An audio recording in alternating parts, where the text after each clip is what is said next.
Bueno, vamos a iniciar con salmonelosis, pero antes de ello, la agenda, la pauta que vamos a seguir en toda la exposición, tanto para salmonelosis como para fiebre tifoidea, va a ser una secuencia de agente, epidemiología, patogenia, diagnóstico, tratamiento, entre otros puntos. Siempre. Bueno, las definiciones generales para lo que viene a ser la salmonelosis, hay que recordar. En general, la salmonela, ¿a qué grupo pertenece? ¿No? Si nos vamos a tinción gram, es un gram negativo. Luego va la lactosa. Lactosa o fermentadores de lactosa es un fermentador negativo también. Y si hablamos de sus estructuras es bacilo. Luego, si lo separamos por oxidasa, entonces vamos a tener que es oxidasa negativo. Y finalmente, el test de agar, producción de ácido sulfídrico positivo. Todas estas son características microbiológicas de lo que viene a ser la salmonela en general, pero nosotros vamos a poner grupos, ¿no? Y para ello tenemos que diferenciar la microbiología, los sinónimos y la triada que se va a encontrar en todas las enfermedades: agente, huésped y ambiente. Y finalmente la transmisión. Para lo que viene a ser la microbiología encontramos que uno de los sinónimos de la salmonelosis es también la gente que viene a ser la salmonela no tifoidea u otros nombres que también pueden llegar a sonar son la salmonela bombori o salmonela entérica. El método de transmisión, principalmente como vemos en la imagen, el ambiente en el que se puede generar mayor transmisión son aves de corral o incluso las personas que ingieren alimentos crudos, ¿no? Y obviamente la transmisión va a ser principalmente por consumo de estos alimentos. Para hablar ya específicamente de alimentos que son altos en lo que viene a ser un factor de riesgo principal para la salmonelosis, tenemos de que están los huevos crudos, las mayonesas caseras y también, como mencioné, el hábitat de los aves de corral es un factor de riesgo muy importante. Siguiente, por favor. Entonces tiene que quedarles claro que la salmonela es un bacilo gram negativo, ¿ya? Porque en base a eso ustedes van a plantear una terapéutica, ¿ya? Y lo otro importante es que tiene una zoonótica, porque se va a transmitir a través de. Entonces eso lo tienen que tener presente para el diagnóstico diferencial. Y dentro del grupo de las tifoideas tenemos las tifoideas no tifoideas. Entonces en este grupo que están enseñando ahorita es la parte no, la salmonela no tifoidea. Hablando ya de la epidemiología y la patogenia de la misma, bueno, como te explicaron, esta imagen explica tanto en general la salmonela, no solo la no tifoidea, pero nos vamos a enfocar en la no tifoidea.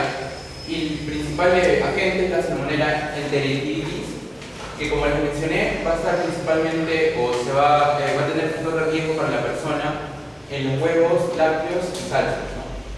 La etiopatogenia, principalmente invasión de la mucosa intestinal, llega a las células del intestino delgado, genera adhesión y colonización y incluso llega a penetrar en las células del intestino. Finalmente causa inflamación y causa ya la sintomatología clínica que vamos a ver después. Para hablar ya de la salmonela no tifoidea, lo que va principalmente a causar puede llegar a causar una bacteriemia porque es uno de los más frecuentes complicaciones, y también la clínica que se va a explicar después, que es la diarrea con productos patológicos. Para hablar de las regiones geográficas, están en todo el mundo, pero si vamos a diferenciar tifoidea y no tifoidea, al hablar de salmonela no tifoidea, principalmente en países subdesarrollados, ¿no? Como por ejemplo todo lo que viene a ser Latinoamérica.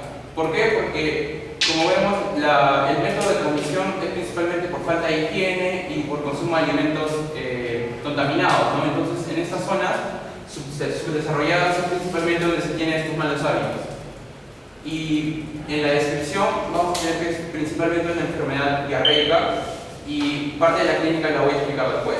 Para hablar de la patogenia, de la epidemiología, vamos a ver que la tasa de incidencia con respecto ya al sistema nacional, vamos a ver que según los datos del Ministerio de Salud del Perú en el año 2021 se reportan un total de casos de 5.576 casos de salmonelosis en todo el país.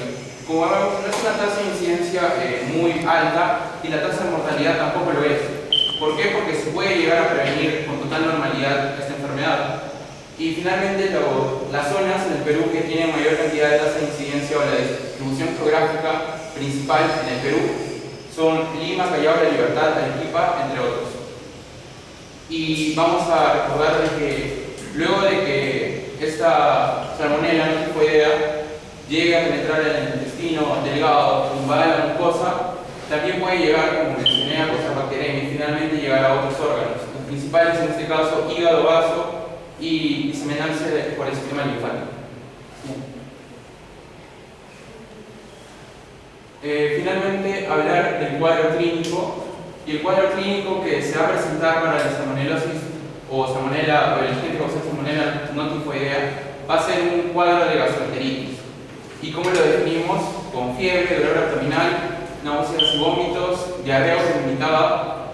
Y lo principal en este caso son las diarreas blandas que van a ser con o sin sangre, ¿no? Eso va a ser diferencial porque vamos a ver que en la salmonella tifoidea puede ser tanto diarrea o estreñimiento, ¿no? Pero en el caso de la gastroenteritis por salmonella no tifoidea, principalmente diarrea con o sin sangre, también vamos a encontrar cefaleas, mialgias, incluso en pacientes pediátricos puede simular una pseudoapendicitis, ¿no? Por el dolor abdominal el paciente pediátrico llega manifestando casi los mismos síntomas, incluso da la localización, ¿no? Y entonces el médico piensa, puede ser una apendicitis, pero también podemos tener como diagnóstico diferencial la gastroenteritis. ¿Por qué? Porque en población pediátrica es muy fácil que pueda llegarse a generar esa transmisión de la salmonella no tifoidea.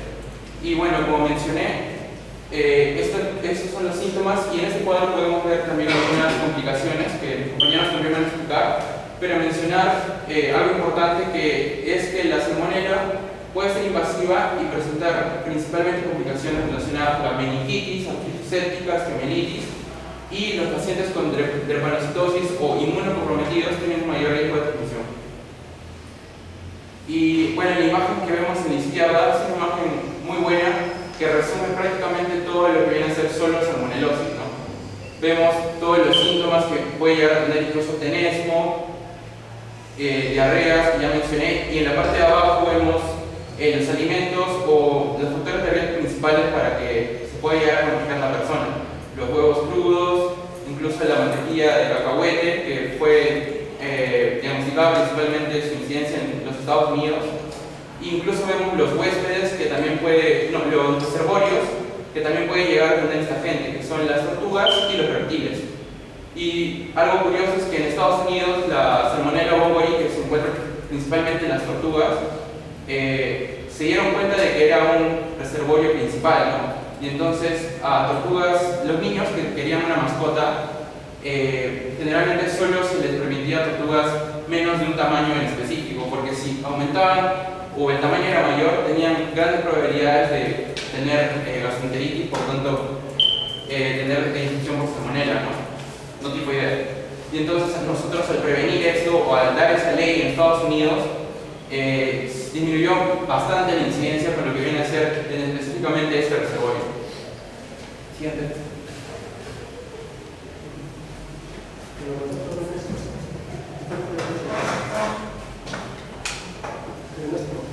En este caso, elecciones de reproductivo, o sea, examen de heces.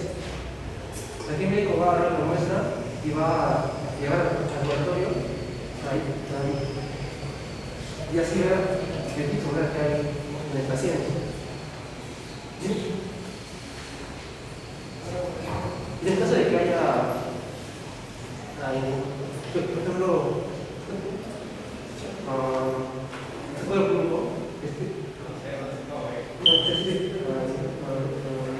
fiebre o diarrea, eso puede ser que haya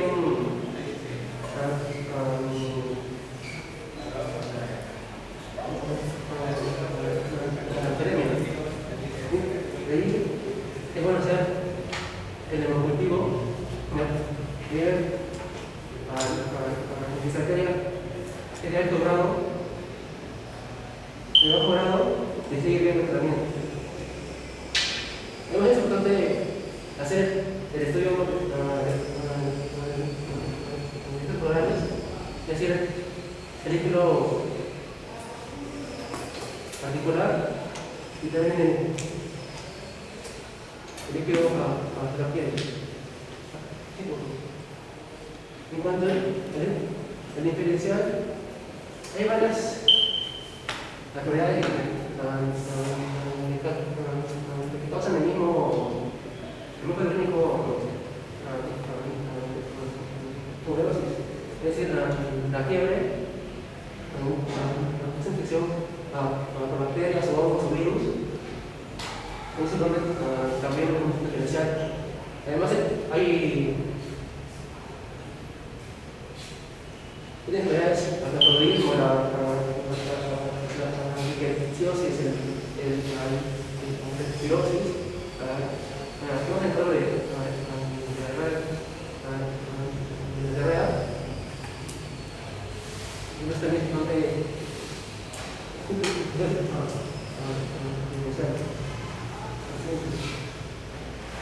En cuanto a la evolución,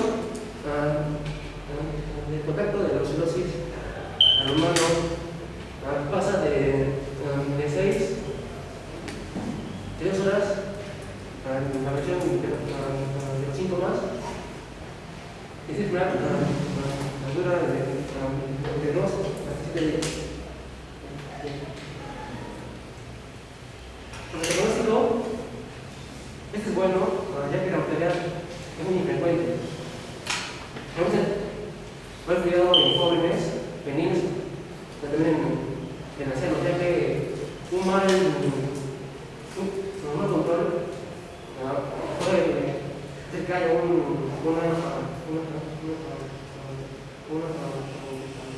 situación y complicar el cuadro.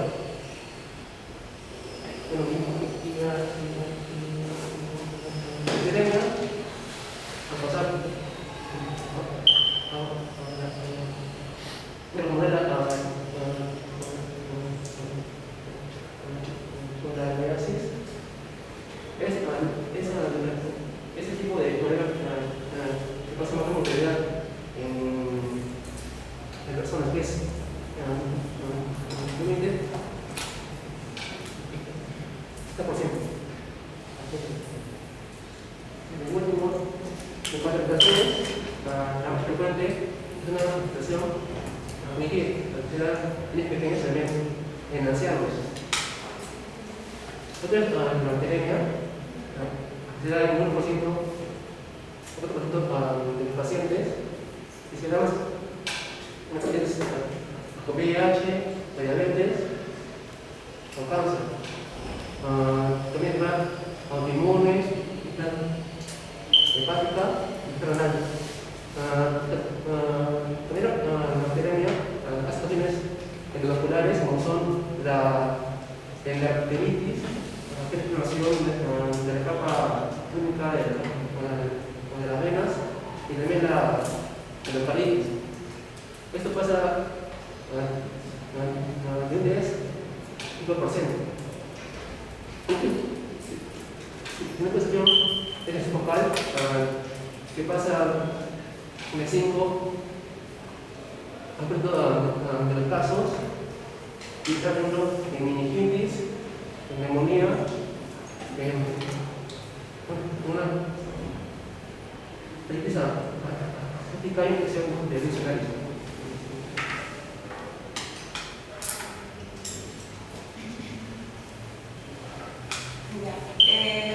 Vamos a hablar sobre el tratamiento de la salmonelosis.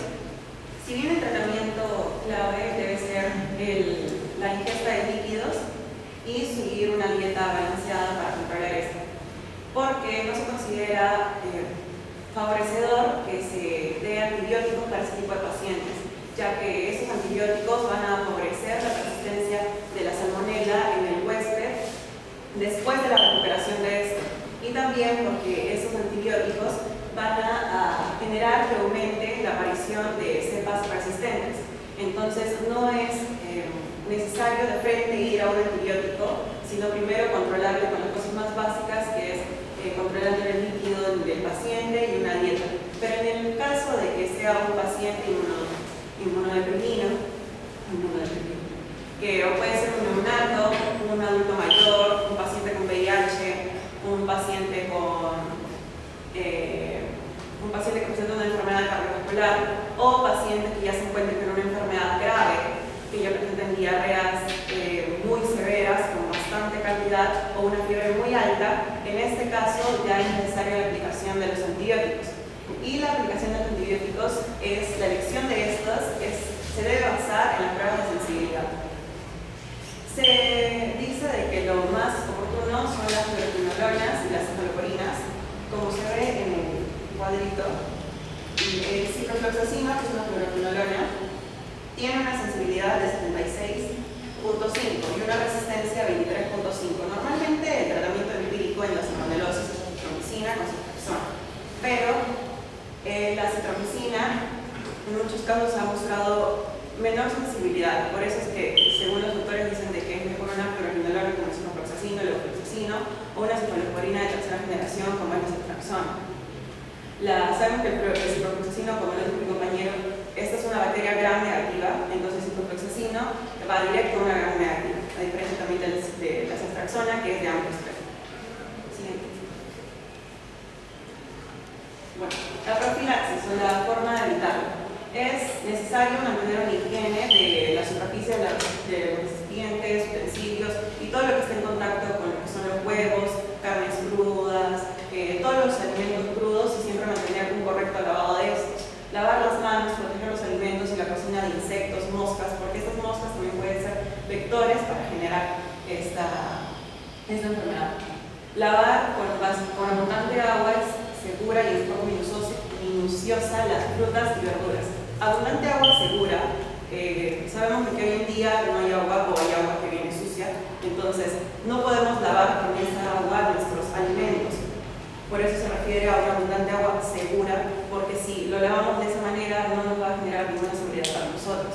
Elegir alimentos seguros como leche y derivados pasteurizados para que garanticen la eliminación de estas bacterias o cualquier bacteria que se pueda presentar en estos. Evitar consumir alimentos que contengan huevo crudo o poco cocidos. Evitar la contaminación cruzada, siempre hay que separar las carnes crudas de otros alimentos en todo momento, ya sea en el refrigerador o en el momento de cocinar. Cocine los alimentos completamente, no dejarlos medio crudos o que se vea la sangre corriendo, porque eso también es un gran riesgo para nosotros. Mantener las temperaturas seguras durante toda la preparación. Muchas veces se prepara con huevo, mayonesa, salsas pasteleras, helados, cremas, y eso siempre hay que mantenerlo a una temperatura segura, ya sea, por ejemplo, muy alta o muy baja, dependiendo de la preparación que nosotros realicemos. ¿Sí? Bueno, ahora vamos a hablar sobre la fiebre tifoidea. La fiebre tifoidea es una enfermedad bacteriana sistémica potencialmente mortal que va a ser causada por la bacteria Salmonella typhi. El nombre del género Salmonella, como algo de historia, deriva del patólogo veterinario estadounidense Daniel Elbert Salmon, que si bien él lo descubrió, lo introdujo ese término en 1885, posteriormente a él hubieron también muchos aportes. En la etiología, el género Salmonella pertenece a la familia Enterobacteriaceae. Son bacilos gram negativos, generalmente móviles, por flagelos anaerobios y no esporulados. Para fines clínicos se usa esta división, que son las no invasivas y las invasivas, como las que estamos poniendo en este momento, que son las no tifoideas y las tifoideas. En el caso de las tifoideas o invasivas, los serotipos que van a producir la enfermedad son la Salmonella typhi y la Salmonella paratyphi. ¿Sí? La patogenia. La ruta de esta salmonella es una ruta de fecal oral. La cantidad de bacterias que se van a necesitar para esta infección es de 1000 a 1 millón de organismos. La salmonella va a contaminar lo que son carnes, huevos, frutas, vegetales, y tenemos que tener en cuenta que los humanos son el único huésped y reservorio natural de la Salmonella typhi. Sobreviven durante muchos días en agua y también en huevos contaminados y en ostras congeladas durante meses, así que a los que les guste, con cuidado. Siguiente. La Salmonella typhi no tiene una respuesta inflamatoria temprana en el intestino. Más bien lo que va a hacer es invadir y colonizarlo para de ahí poder migrar hacia otros tejidos. Vamos a ver en números lo que va pasando con esa Salmonella typhi. En la Salmonella typhi dentro de los organismos, cuando ya se ingiere por mediante la ruta fecal oral, como ya lo dije, se va a adherir a lo que es el intestino del epitelio delgado y va a penetrar la mucosa. Luego se va a diseminar a través del sistema linfático y a través del torrente sanguíneo, para de ahí poder ingresar por la submucosa, atravesando lo que son las células epiteliales especializadas o también penetrando alrededor del tejido epitelial. Luego esta Salmonella typhi va a reclutar monocitos y linfocitos, causando una hipertrofia de las placas Peyer, que esto junto a la necrosis intestinal va a crear lo que son los cólicos abdominales y también gravemente la perforación intestinal, que es también algún signo de esta enfermedad. Luego las bacterias fagocitadas por monocitos o macrófagos se van a multiplicar dentro de esto. O sea, esto quiere decir que no los van a poder digerir esta Salmonella typhi, sino, como les dije, van a poder invadir y colonizar. Entonces se van a multiplicar dentro de estas. Y cuando lleguen a una densidad donde puedan hacer esta apoptosis, van a irse al torrente sanguíneo y mediante este torrente sanguíneo viajar a lo que es el hígado, vaso y médula ósea. Todo esto ocurre dentro de 24 horas después de haber ingerido esta bacteria. O sea, es una infusión rápida. No tiene un periodo de incubación muy largo, entonces por eso es que siempre es necesario aplicar las medidas que se van a explicar. En cuanto a la epidemiología, cuando hablamos de la fiebre tifoidea, esta es una enfermedad que se da en países subdesarrollados. Pero ¿por qué se da en países subdesarrollados? Porque generalmente en países subdesarrollados pues hay una carencia de una mala forma de lavado de manos, no tienen ese hábito de lavarse antes de comer, prácticamente no todos cuentan con agua, desagüe, y todo eso conlleva a que la Salmonella typhi tenga los medios necesarios para que se pueda desarrollar. Entonces, ¿dónde es típico encontrar fiebre tifoidea? Es en África, al sur de Asia, en América, Sudamérica y en el Centroamérica. Prácticamente la OMS nos indica que la fiebre tifoidea afecta más o menos entre el 11 a 20 millones de personas, ¿no? Y que de esos 11 a 20 millones de personas prácticamente mueren a nivel mundial entre 128 y 161.000 personas, simplemente por tener malos cuidados entre los que he mencionado. No se limpian ni las manos antes de comer y ahí ingieren la bacteria, ¿no? O digamos, donde mismo hay personas que, por ejemplo, sin irnos muy lejos, en el Perú, las personas a veces lavan sus cosas o van al río y de ahí defecan al costado y puede ir por ahí viajar la bacteria, ¿no? Siguiente. Esto es muy importante que sepan el cuadro clínico. El cuadro clínico lo vamos a dividir en primera, segunda y tercera semana. La primera semana se caracteriza porque es una fiebre en picos. ¿Cómo es una fiebre en picos? Una fiebre en picos es que la temperatura va aumentando de esta manera, aumenta. Y en la segunda semana es una fiebre mantenida y muy elevada, o sea, una fiebre constante. Eso es lo característico de la fiebre tifoidea, que es una fiebre constante, es una fiebre que va subiendo al inicio en la primera semana y luego se mantiene en esa temperatura. Y viene lo que es la esplenomegalia, que es el crecimiento del vaso, y le produce dolor abdominal. Ahora hay algo típico también, que es la bradicardia relativa. Cuando una persona tiene fiebre, generalmente suda, ¿no? Se encuentra un poco agitada, taquicárdica, pero en una fiebre tifoidea no pasa eso. El paciente se encuentra con bradicardia. Entonces, eso es raro de encontrar. Una persona que tiene fiebre, encontrarlo con bradicardia es raro. Y eso se llama bradicardia relativa, que vamos a encontrar en un paciente que tiene fiebre tifoidea y bradicardia. Y eso recibe un nombre especial, se llama signo de Faguet. Signo de Faguet. Entonces, si ustedes ven, esta persona tiene fiebre y está bradicárdico, sospechen mucho de que es de fiebre tifoidea. Hay algunas personas que presentan rociola típica. Roseola típica es como que unas erupciones cutáneas tipo rosaditas que, bueno, obviamente salen en la piel, ¿no? Y el otro, la cefalea.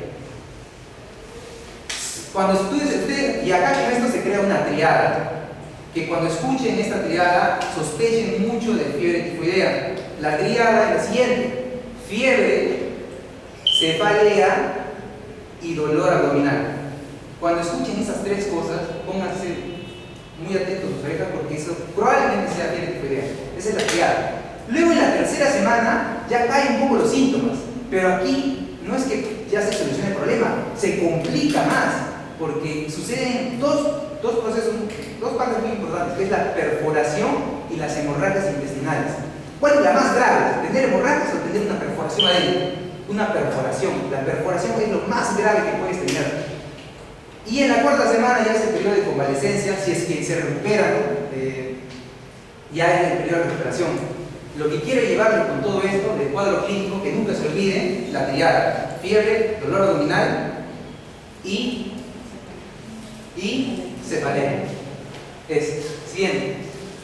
Diagnóstico. ¿Cómo puedo diagnosticar?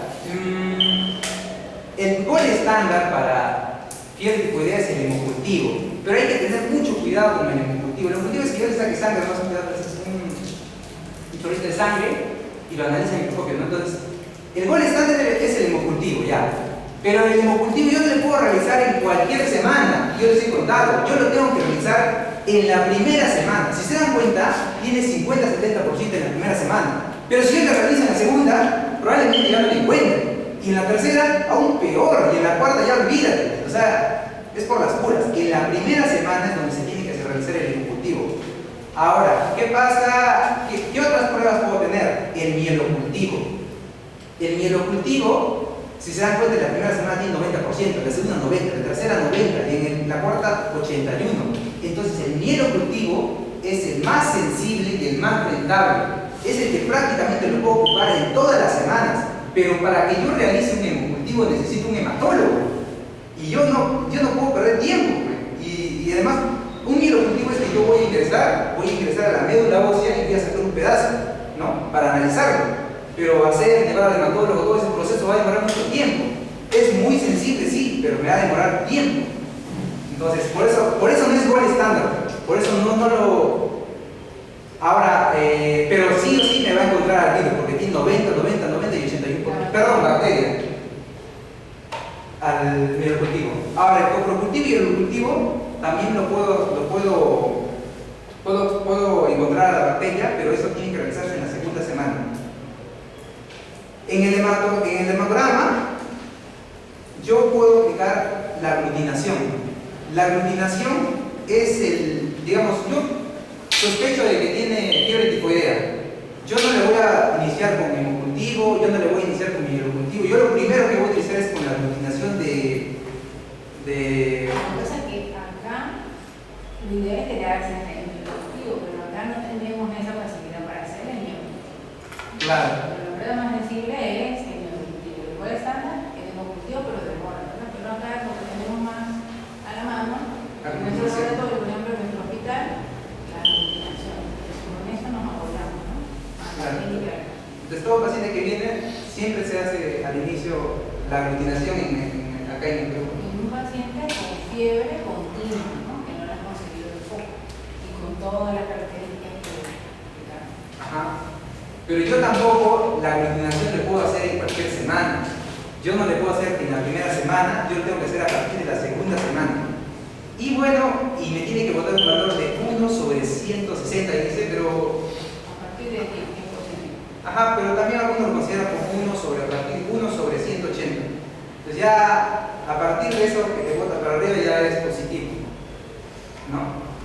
En el hematograma también puedo utilizar leucocitosis y linfocitosis, o analizar eso, ¿no?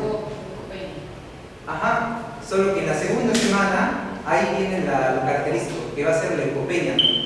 Y en la segunda semana va a haber linfocitosis.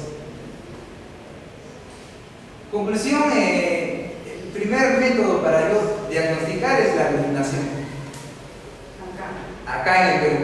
El gol estándar Claro. es realizar el hemocultivo, pero el hemocultivo lo puedes en cuenta independientemente del tiempo de la enfermedad que tenga el paciente, va a salir positivo, entonces te ayuda, pero estamos limitados a hacer ese negativo, ¿verdad? Exacto. Y bueno, eso sería todo el diagnóstico.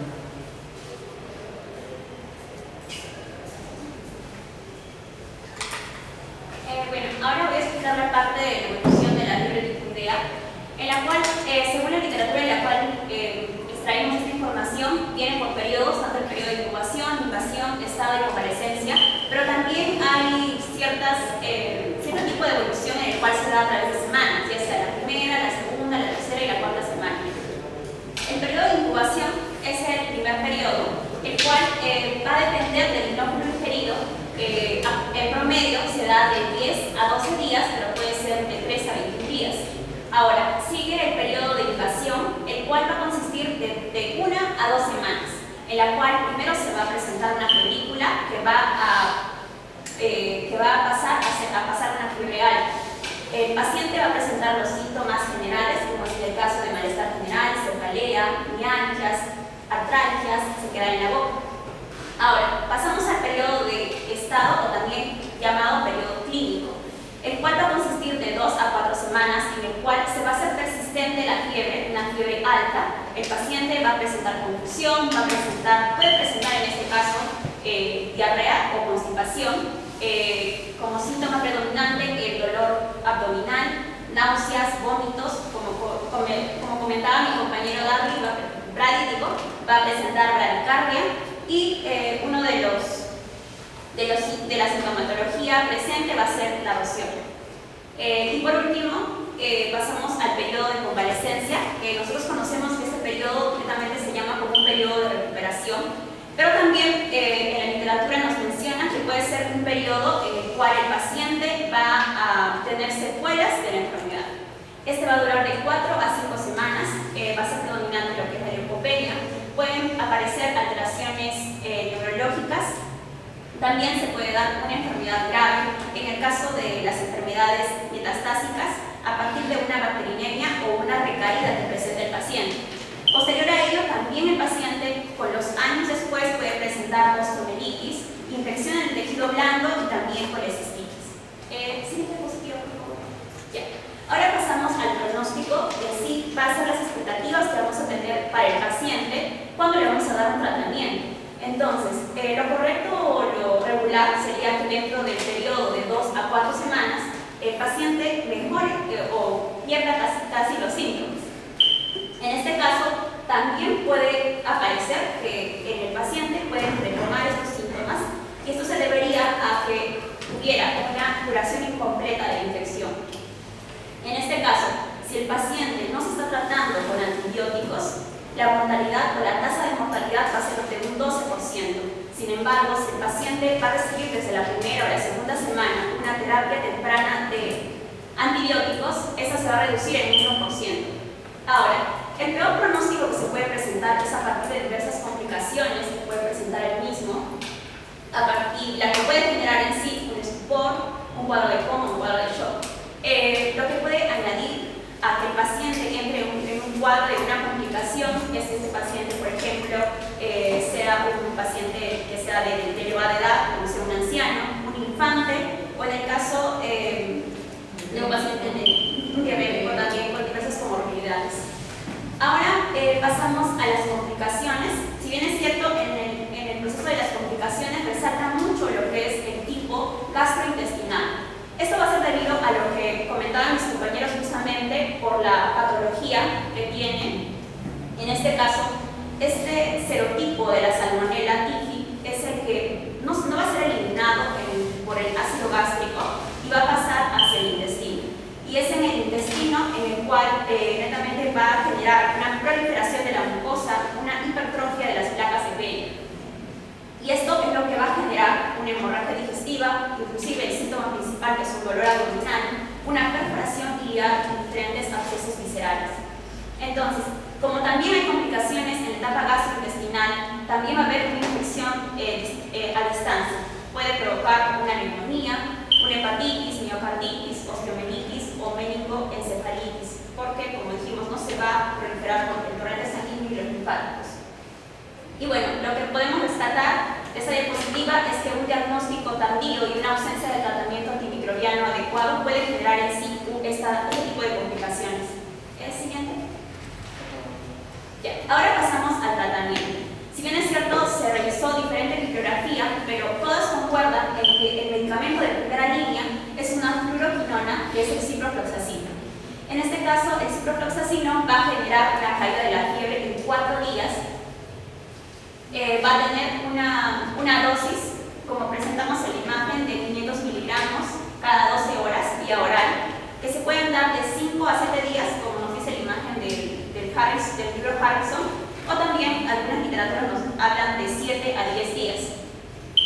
Ahora, el problema en este tipo de ciprofloxacino, fluoroquinona, es que presentó un tipo de resistencia, en este caso en la India, Nepal, África. Es por ello que se generó en realidad un tratamiento alternativo, el cual presenta un fracaso del 5 al 10%. Este tratamiento alternativo consta de una ciprofloxacina y una cefalosporina de tercera generación como la ceftriaxona, la cual presenta un mayor tiempo de caída de fiebre, como es en el caso de 7 días, la cual presenta, como vemos en la imagen, una dosis de vía de administración, en el caso de la ceftriaxona de 2 gramos por día intravenosa, y en el caso de la ceftriaxona 1 gramo por día vía oral. Ahora, también se dice que en los lugares de pocos recursos se utiliza el cloroamphenicol y el clotrimazol. En este caso nos dicen que para lo que es el clotrimazol sería como el medicamento de última instancia, ya que genera efectos adversos. Ahora, también tenemos medicamentos para una cepa multiresistente, como es en el caso de la ceftriaxona, cefotaximina y cefiximina. Cabe recalcar que se considera oportuno el hecho de que en el tratamiento dure de 10 a 14 días como mínimo. Siguiente diapositiva, por favor. Y por último pasamos a la profilaxis, o también conocida como el periodo de prevención. Este va a consistir de 3 pasos. En realidad tenemos que tener en consideración y cuidado con los alimentos, del agua y una vacuna, porque la vacuna en realidad va a ser el principal ente de prevención que vamos a tener frente a la fiebre tifoidea. Tenemos 2 tipos de vacunas disponibles contra el serotipo TIPI, que es la vacuna TED21A, la cual va a estar disponible para todas las personas, niños mayores de 6 años. Esta va a ser vía oral, en forma de cápsula, que va a tener patógenos vivos atenuados. Luego tenemos la vacuna BICPS, la cual va a estar dada para niños mayores de 2 años y todos los adultos, que va a ser vía parenteral, en forma intramuscular, que va a ser una vacuna inactivada que contiene polisacárido capsular. Bueno, luego hay 2 puntos que tenemos que tener en consideración, que es acerca de los alimentos, cuidar en el lavado de los alimentos, y también el higiene de las manos, y aparte del control y tratamiento del agua, concretamente viene a ser el saneamiento. Es decir, que en este caso de estas 3 últimas tenemos que tener cuidado con la parte de la educación sanitaria. Entonces, este tipo de infección se va a dar de 2 formas: un contacto que va a ser netamente directo de persona a persona, y un contacto indirecto que va a ser a partir del agua y también los mismos alimentos. Ahora, este tipo de vacunas van a estar disponibles preferencialmente para todo tipo de personas que vivan en una zona endémica, es decir, donde el virus está totalmente la bacteria que viva en el ambiente, pero que no tenga la misma incidencia con la que tuvo antes. Va a estar también disponible para todas las personas que viajen a zonas endémicas geográficas, para aquellas personas que trabajan en laboratorios clínicos o en investigaciones que tengan en contacto con estas muestras biológicas, o también aquellas personas que trabajan en áreas de saneamiento. Siguiente. Entonces, en el caso de la CIFI, para el TIFI, ¿cómo es la manera de transmisión? La manera de transmisión sería vía oral. No, de carga oral. ¿Y es una zoonosis o no? No, no es una zoonosis. En caso TIFI no. ¿Por qué? Porque, bueno, en este caso de la bacteria El hospedero es humano. La esencia de las cosas humanas. Porque sí tienen ustedes, ¿no? Eso sería todo. Claro, eso vamos a ver desde el principio.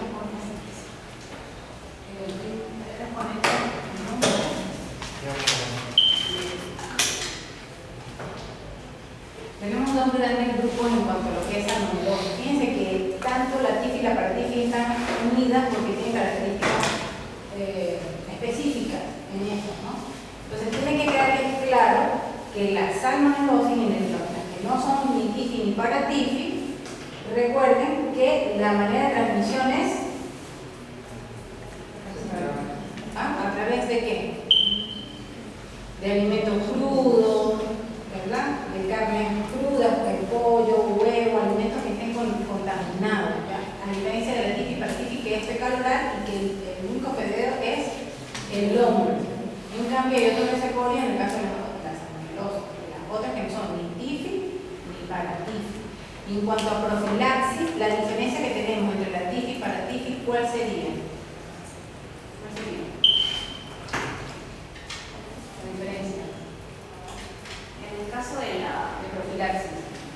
En la casa de fiebre tifoidea, pues se tiene en consideración de que por ser el humano el único reservorio entraría solamente por la vía oral. Claro, por profilaxis, ¿qué tenemos? Tenemos en relación a las otras. Hay vacunas. Que hay una inmunización, ¿verdad? Que hay vacuna.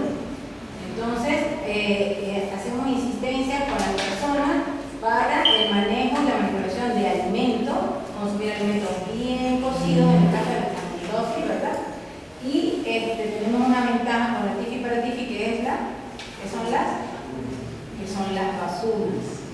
Okay, entonces, eso tienen que tenerlo muy claro para nosotros poder a la hora de, porque los cuadros diarreicos son comunes y las causas son múltiples.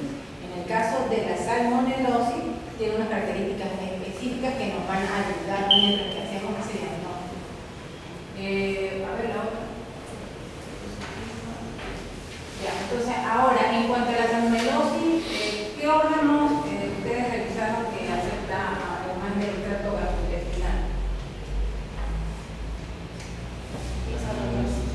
Bueno, ahí estaba, luego iba como que bacteremia, o sea, iba la sangre. Entonces es una bacteremia, eso es algo importante que tienen que tener en cuenta de que ese cuadro diarreico no solamente va a estar allí, ese cuadro diarreico puede que diseminarse a través del torrente sanguíneo produciendo una bacteremia. Entonces va a afectar otros órganos, como cuál? Hígado, vaso, óseo, ¿y qué más puede producir? Enfermedades, puede producir una neuroinfección, ¿verdad? Meningitis, entonces eso hay que tenerlo en cuenta. ¿Y cómo aislaríamos ahí el germen, una meningitis? ¿A través de qué? De líquidos suprarraquídeos, muchachos, ¿ya? Entonces, fíjense que esto abarca hasta un cuadro proceso neurológico y que también lo tenemos que tener en cuenta a la hora de cómo comenzó ese cuadro del paciente. ¿Por qué? Porque seguramente comenzó con un cuadro diarreico que se diseminó y originó la meningitis. Para eso nosotros, ven la historia clínica que estamos batallando con ustedes en el hospital, la importancia de todos los hábitos psicobiológicos, de dónde viene el paciente, la ocupación, grado de instrucción, a qué acceso tiene en su domicilio, si tiene aguas limpias o no, cómo se alimenta, todo eso, porque ese cuadro gastrointestinal, entre comillas, que nos dijeron que, bueno, es autolimitado, se puede complicar con un cuadro infeccioso de tipo neurológico, una neuroinfección por salmonela. Yo nunca lo he visto, pero tenemos que tenerlo en cuenta, ¿ya? Siguiente. Ya, entonces, ¿cómo en ese cuadro clínico de esas manifestaciones clínicas, qué nos diferencia de otras cosas para nosotros tenerlo en cuenta a la hora de interrogar al paciente? En este caso, las secreciones principalmente diarrea, y puede ser buenas en sangre. Incluso había leído que puede ser de color verdoso en algunas situaciones. La comparación ¿Y de... qué otra cosa, qué otro dato tú buscarías para decir, bueno, me voy a orientar que pueda ser una salmonelosis? En cuanto a las manifestaciones clínicas. Ya lo han dicho y lo han repetido. La fiebre continua, ¿no? Hay fiebre, hay dolor abdominal, están las diarreas que pueden ser disentéricas y no disentéricas. ¿Y que afectan más a quién? Para yo tomar una conducta de que ese paciente lo va a manejar domiciliario o lo voy a mandar al hospital para hospitalizarlo. ¿Ah? Ya, porque ese paciente te llega y tú ves esas manifestaciones clínicas, ustedes tienen que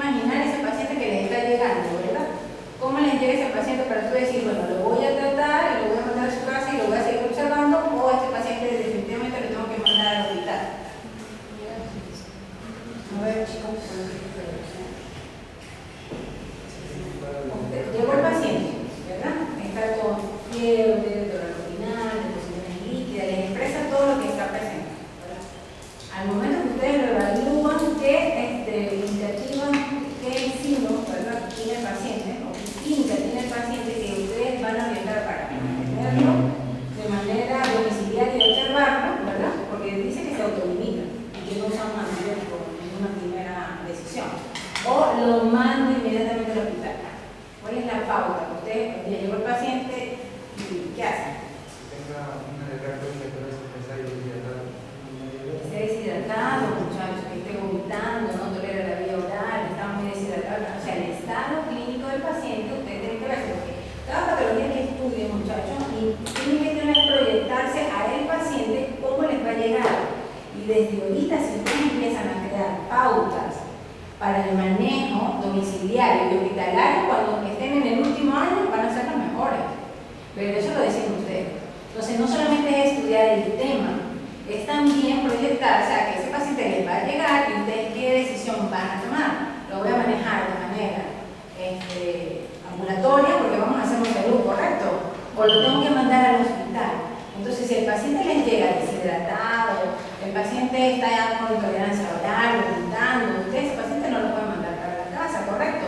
Y tampoco lo van a utilizar en su centro de salud donde ustedes están haciendo su serum. Ustedes lo tienen que lo estabilizan y lo derivan. Entonces, esa es la pauta que ustedes tienen que tomar y tienen que desde ahorita, muchachos, les doy esa recomendación, analizar cada tema que estudie, enfóquense en eso. Un paciente, ¿cómo me va a llegar? ¿Cómo lo voy a manejar? ¿Qué decisión voy a tomar?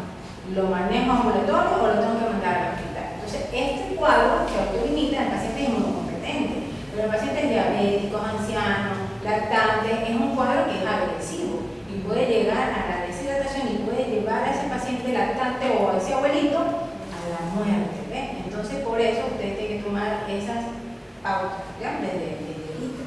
¿Cuándo yo debo hospitalizar? ¿Cuándo yo debo manejar el domicilio del paciente? Entonces, el diagnóstico ya saben que lo pueden hacer a través de estas diferentes formas: cultivo, líquido corporal, líquido articular y líquido cefalorraquídeo, y hacerle una reacción inflamatoria de ese, pero saben que ahí no les va a entregar. Entonces, ¿qué haríamos? ¿Qué examen haríamos? Aglutinación, ¿correcto? Entonces ya sabemos que tenemos la salmonela, porque son más de 2.500 serotipos de la salmonela, ¿verdad? Pero tenemos un grupo aparte, ¿verdad? Clasificado, vamos a ponerle BIP, que se llama TIFI para TIFI, ¿verdad? Okay. Ahora, hacemos un diagnóstico diferencial con otras enfermedades, paludismo, dengue, bueno, eso ya fue la evolución, ¿ok? Y bueno, ya hablamos del pronóstico. Ya ustedes saben, un lactante, un paciente de edad avanzada, ustedes tienen que saber en qué condiciones está para decidir el manejo del paciente. Y las complicaciones. ¿Complicaciones cuál sería? Una deshidratación severa. Una deshidratación severa se puede llevar mucho hipovolémico y a la muerte del paciente. Entonces tenemos que ser precisos cuando te llegue el paciente, tómalo en cuenta, examínalo, mídele sus funciones vitales, evalúalo bien y decide correctamente para que ese paciente no fallezca. Y tener presente que la salmonelosis produce una bacteriemia, ¿ya? Entonces eso es un signo de alarma, de alerta. Es una enfermedad que tenemos que no tomarla tan a la ligera. Y bueno, ahí hablaron también, bueno, ustedes no desarrollando lo que es la parte de las complicaciones, ¿no? Pero tienen que saber de que las complicaciones incluyen neuroinfección a nivel de osteomielitis, incluyen incluso endocarditis, la endoarteritis. Entonces, esta enfermedad incluso hasta produce neumonía, imagínense, infección del tracto urinario. Todas esas complicaciones están asociadas a la salmonelosis. ¿Qué más? A ver. Ahora el tratamiento. ¿Cuál sería? Ya tengo el paciente que se autolimitó, mejoró solito, no le tuve que colocar antibióticos, le hizo medidas nutricionales, higiénicas, todo este asunto. Ok, ahora el paciente que hospitalizo, ¿cómo lo manejo? ¿Cuál es la dosis del tratamiento? ¿Cuál sería la dosis y el tiempo que le voy a dar?